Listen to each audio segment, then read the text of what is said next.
pagpapatuloy po ng usapin sa mga aksyon at programa ng NAPSI at ng mga departamento at sangay po ng pamahalaan laban sa kahirapan. Alamin po natin ang mga hakbang na ginagawa ng NAPSI at ng kooperatiba para matulungan po ang ating mga kababayan na makaahon sa kahirapan. Tututukan po natin yung convergence o yung pagsasama-sama ng mga programa at stakeholders sa patuloy na pagpapaunlad ng mga komunidad at pamayanan. Dito pa rin sa National Anti-Poverty Commission Aksyon Laban sa Kahirapan.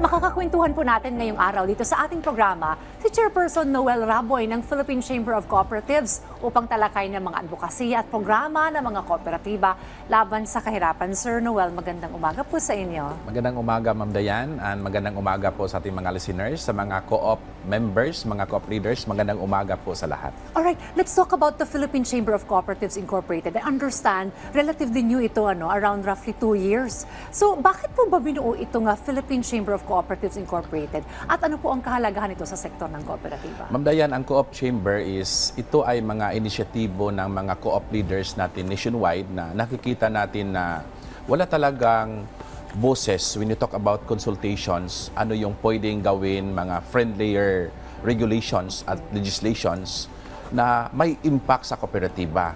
So, nagsama-sama ang mga co-op leaders nationwide.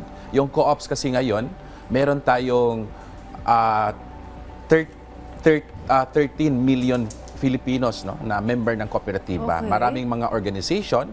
Kaya lang, pag sinasabi natin na when you talk about taxation, sino yung kausapin ng gobyerno? Sino yung kausapin? Saan ba yung mga data? Okay. So, tiningnan natin na lahat ng mga co-op leaders, sabi namin, gusto namin ng isang organization that at par with the Philippine Chamber of Commerce and Industry na yung mga key players dito are the co-op leaders. So, doon kami nag-start and then we're able to partner also with government agencies sa pag-organize natin sa mga 16 regional chamber governors, no? So we're able to roam around the Philippines from all regions. Ang kulang lang natin is the BARM region. Okay. And then with that, pinalaliman namin yung consultations natin sa mga cooperative natin. Okay, so very well represented ng each region. Alright, sir, you talked about the friendlier regulation. Ano-ano ba itong mga friendlier regulation na makatutulong po sa mga nakabilang sa sektor na ito, sir? We are happy on the announcement of President Bongbong Marcos Jr. Yung sinabi nga niya yung sa agrikultura, no, yung suspension, no, ng rice importation. Isa sa mga regulations kasi doon na nakikita natin na friendlier, sa ngayon kasi ang kooperatiba or any persons under the CARP law, bawal siya mag-own ng 5 hectares more. Okay. Kaya lang, sabi namin, in order to scale, ang ginagawa ng, malaki kasi ang cooperative, agricultural cooperative, pero hindi ito nasuportaran, hindi nag-scale kasi mayroong mga limitations sa law. So part of that is the land ownership.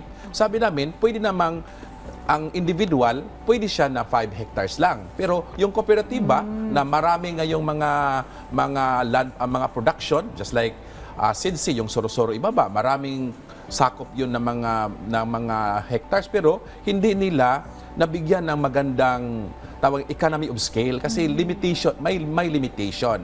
Another also of the regulations, maraming circular na mga ginagawa sa under CDA, no? So maraming hindi nag-comply because that circular or mga circulars na yan, it limits the growth of the cooperative movement. An example, kung sasabihin natin meron tayong 700 billion na loan portfolio na nirelease ng mga kooperatiba nationwide, and then yung average, yung mga microloans yan, Ma'am Dayan, yung access of credit sa mga ordinary na mga Pilipino, hindi yan pwede sa mga bangko kasi walang mga TIN yan. Ngayon, ang ginagawa ng BIR, kahit 4 lang ang requirement sa tax exemption, marami siyang, gusto pa siya mag-submit ng TIN number. So it limits the cooperatives na magpamimbo ng mga ordinary, no? Like mga magsasaka natin, yung mga vendors natin na wala namang time o kukuha. Kasi maliliit naman ng mga negosyo sa owners na talaga. So sabi namin, bakit ba i-tax yan on that limitation? Kasi nandoon naman sa 9520 na non-taxable ang kooperatiba.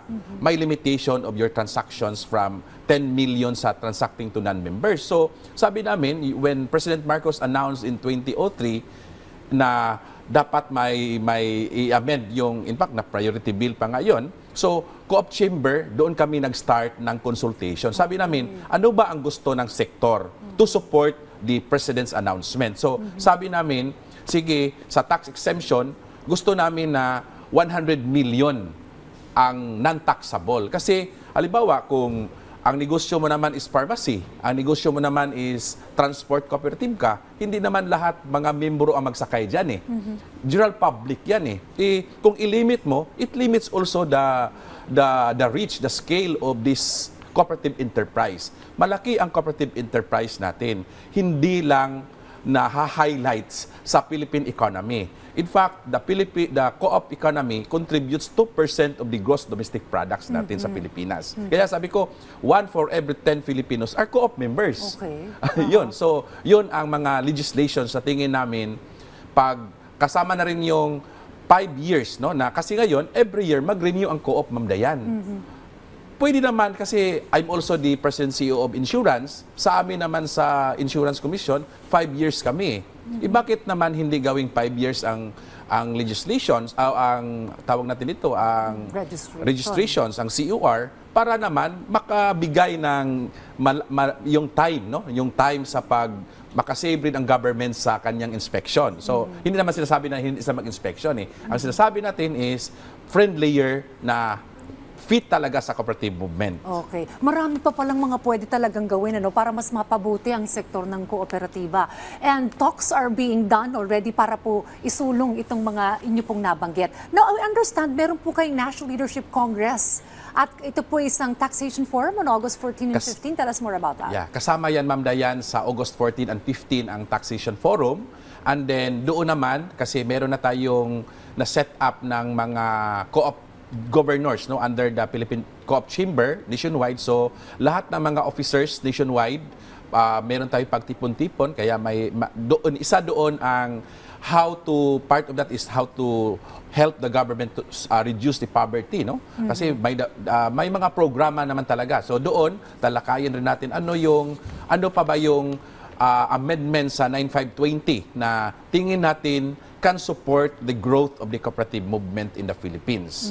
And we are happy also on the announcement of President Marcos kasi sabi niya na yung labas, alam mo, yung malaki ang problema sa transport cooperatives, no? Kasi meron tayong mga 1,700 transport cooperatives nationwide. So, isa siguro na gusto naming i-partner rin sa government na bakit itong mga modernized jeepneys natin or buses natin, na ito na lang ang gawin nating part ito sa partnership ng government na to implement the labas outright.